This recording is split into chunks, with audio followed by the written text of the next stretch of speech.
personal brand letterhead, our next step is to do our personal brand envelope. So when you go to Schoology, so let's see, that's back, not there. I don't want that one. I'm trying to find where I put Schoology at. I think it's over here. Alright, so now we're going outside of Online Portfolio. We're going back to Graphic Arts 1. This is under Unit 3, Foundation Skills, Applied Math. And when we go to Learning Assignments, if you go all the way down, you've got your personal brand stationery. So when you click on it, you see all the stuff you're going to be graded on, but that's after you finish the total stationery. Over here, you can download or view the instructions. It will go through everything that I've went through already on how to do your QR code, how to do your letterhead, and now we're going to work on our envelope. Okay, so with our envelope, when you do stationery, you want to make sure you have it coordinated. So over here, if you don't have any ideas, you can click on this link and it will take you to a website that actually has coordinated stationery, and you can look through it to see how you can make your stationery match each other. We also have the United States Postal Regulations. This goes through how to design your mail pieces correctly so they get mailed. So we have different types of envelopes, and it talks about what you need to have at where areas of your envelope. So it says that from 5/8 area up, from 1/2 inch on both sides, you got to keep this space open and this space that's in between open. So when you go to design, you can design on the left side, the bottom, the right side, but you can't hit the areas that they have covered in the dotted lines. So our next thing to do, now that we know this, is to open up Illustrator and create a new file. And we want to make it the size of our letterhead, which under envelope number 10, it's 9.5 by 4.125 with 1/4 inch margins. So I go File, New,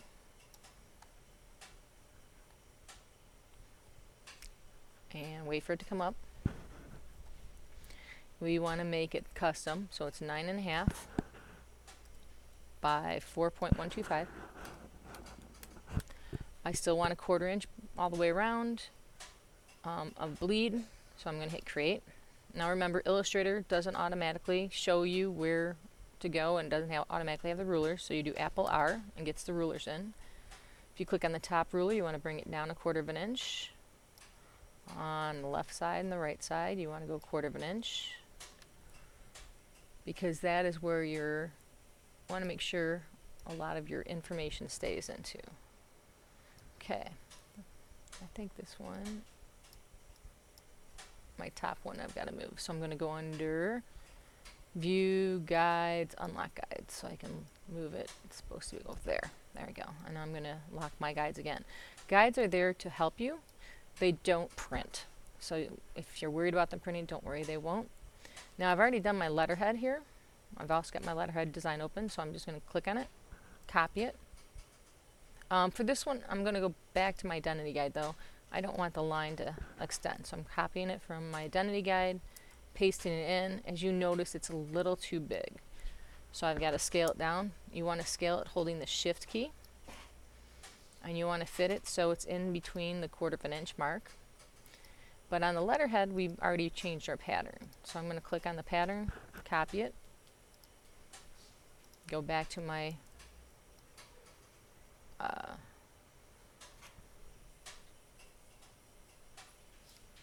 envelope. I'm going to paste it in, fit it to size.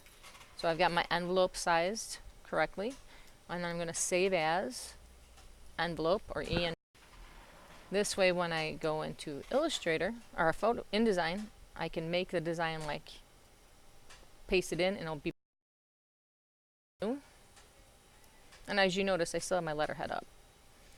File, New, Document. Again, you want to make sure it's a print document. It's in inches, but this time it's going to be 9.5 and 4.125.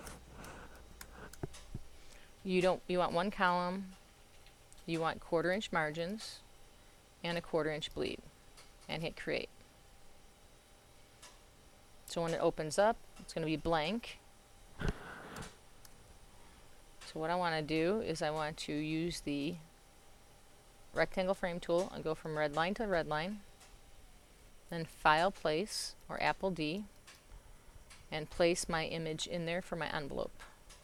So I got my envelope, I hit open, and it should fit perfectly without me scaling it. I just have to use the selection tool, direct selection tool, and just move it down to the red. And there's my envelope. I'm going to move it to the right too. You want it right in the corner here.